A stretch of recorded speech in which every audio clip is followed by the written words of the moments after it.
కనిపిస్తున్న వ్యక్తి ఒక లైంగిక వ్యక్తి. వీడు వయసుతో సంబంధం ఉండదు. కూతురు వయసు ఉన్నా గాని, చిన్న పిల్లలు మనవరాల వయసు ఉన్నా గాని వాళ్ళతో కూడా అసభ్యంగా ప్రవర్తిస్తాడు. ఈ వ్యక్తి ప్రపంచంలో చాలా ముఖ్యమైన వ్యక్తి కూడా. ఈ వ్యక్తి గురించి చాలా విషయాలు మీకు తెలియని విషయాలు ఈరోజు చెప్తున్నా. దయచేసి లాస్ట్ దాకా వీడియో చూడండి. అప్పుడే మీకు పూర్తిగా అర్థమవుతుంది. ఈ వ్యక్తి చేసిన ఆకృత్యాలు ఏమిటనేది మీకు అర్థమవుతుంది. ఈ లైంగిక నేరస్తుడు జెఫ్రీ ఎప్స్టైన్ పేరు మళ్ళీ ప్రపంచవ్యాప్తంగా చర్చకు జారితీసింది. ఎందుకంటే అమెరికా న్యాయశాఖ DOJ విడుదల చేసిన తాజా పత్రాలు, వీడియోలు పెను దుమారం రేపుతున్నాయి. ఎందుకంటే ఇది కేవలం ఒక వ్యక్తి నేర కథ కాదు. ఇది వ్యవస్థలు విఫలమైన తీరు, బాధితుల ఆవేదన, అధికారుల నిర్లక్ష్యానికి అర్థం పడుతోంది. భారీ డాక్యుమెంట్ లీక్ సంఖ్యలే ఎక్కువగా ఉన్నాయి. జనవరి 30న DOJ విడుదల చేసిన ఫైల్స్ సంఖ్య ఆశ్చర్యకరంగా ఉందన్నమాట. దాదాపు 30 లక్షల పేజీల డాక్యుమెంట్లు, 2000కి పైగా వీడియోలు. ఎప్స్టైన్ నేర సామ్రాజ్యం ఎంత విస్తృతంగా ఉందో ఇవి స్పష్టంగా చెబుతూ ఉన్నాయి. సో ఇతని గురించి పూర్తిగా మనం తెలుసుకుందాం. అసలు ఎందుకింత ప్రపంచవ్యాప్తంగా ఇతని పేరు మారుమోగిపోతుంది. సో ఇప్పుడు దాకా చూస్తున్న ప్రతి ఒక్కరు కూడా చిన్న వినపండి, నా ఛానల్ సబ్స్క్రైబ్ చేసుకొని అదేవిధంగా లైక్ చేస్తారని కోరుకుంటున్నాను. మీ లైక్ అండ్ సబ్స్క్రైబ్ నా ఛానల్కి చాలా విలువైనది. సో లేట్ చేయకుండా వీడియోకి వెళ్ళిపోదాం.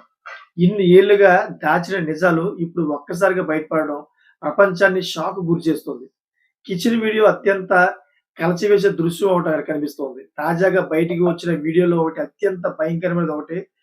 ఎప్స్టైన్ తన నివాసంలోనే కిచెన్ లో చిన్నపిల్లలకు కనిపిస్తున్న బాలికలను వెంటాడుతున్న దృశ్యం ఒకటి కనిపిస్తోంది.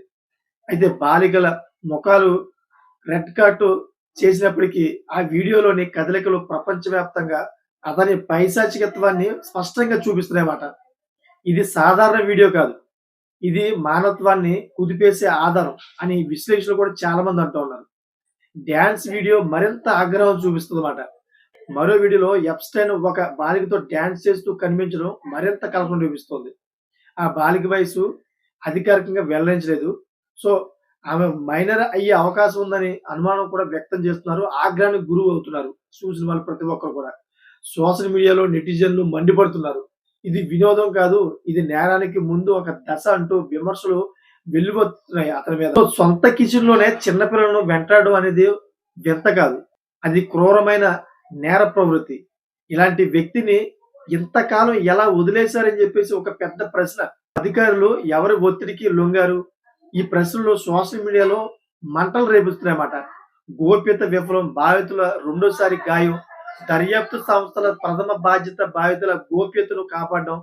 కానీ తాజా ఫైల్స్ ఇదే పూర్తిగా విఫలమైందన్న ఆరోపణలు, సాఫ్ట్వేర్ వైఫల్యం లేదా అధికారుల నిర్లక్ష్యం వల్ల బాధితుల వివరాలు బయటపడినట్లు ఆరోపణలు విపరీతంగా వస్తున్నాయి. సో ఇది బాధితులకు రెండోసారి జరిగిన అన్యాయంగా మారిందని చెప్పేసి విమర్శలు విపరీతంగా వస్తున్నాయి. రిడాక్షన్ టెక్నాలజీ ఫెయిల్యూర్, అదేవిధంగా వీడియోలో ముఖాలు దాచేందుకు వాడిన టెక్నాలజీ సరిగ్గా పనిచేయలేదని ఆరోపణలు వస్తున్నాయి. కొన్ని చోట్ల రిడాక్షన్ తొలగిపోయి ముఖాలు మసకగా కనిపిస్తున్నాయని సమాచారం అందుతుంది. మరి బాధితులు తరపున న్యాయవాది బ్రాడ్ ఎడ్వర్డ్స్ ఈ విషయాన్ని ధృవీకరించారు కూడా. ఇది టెక్నికల్ తప్పిదం కాదు, ఇది తీవ్రమైన బాధ్యతారాహిత్యం అన్న విమర్శలు కూడా వినిపిస్తున్నాయని చెప్పేసి అన్నాడు ఆయన. సో బాధితుల ఉమ్మడి ప్రకటన చాలా హృదయ విదాకరం. ఎందుకంటే ఫస్ట్ ఆల్రెడీ ఒకసారి నలిగిపోయిన వ్యక్తులు రెండోసారి మళ్ళీ ప్రపంచవ్యాప్తంగా వాళ్ళ ముఖాలు కనిపించడం తోటి వాళ్ళ హృదయ విదాకరం ఎలా ఉందంటే నలిగిపోతా ఉన్నారు ప్రజెంట్ సిచ్యువేషన్ లో. ఎప్స్టైన్ బాధితులు ఉమ్మడి ప్రకటన విడుదల చేశారన్నమాట. వారి మాటల్లో తీవ్ర ఆవేదన కనిపిస్తోంది. పారదర్శకత పేరుతో మమ్మల్ని మళ్ళీ ప్రమాదంలోకి నెట్టారని, నేరస్తులను కాపాడుతూ మా వివరాలు బయటపెట్టడం అన్యాయం అని చెప్పేసి వాళ్ళు వాపోతా ఉన్నారు. మాకు న్యాయం కావాలి, సంచలనం కాదు.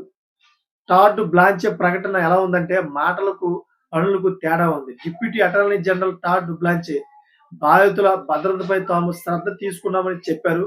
సో కానీ క్షేత్రస్థాయిలో జరిగిన తప్పిదాలు ఇప్పుడు ప్రశ్నార్థంగా మారేమాట. ఆయన చెప్పిన మాటల్లో ఇక్కడ బయటపడిన ఈ వీడియోలు చూస్తుంటే అసలు సంబంధం లేనిగా ఉన్నాయి.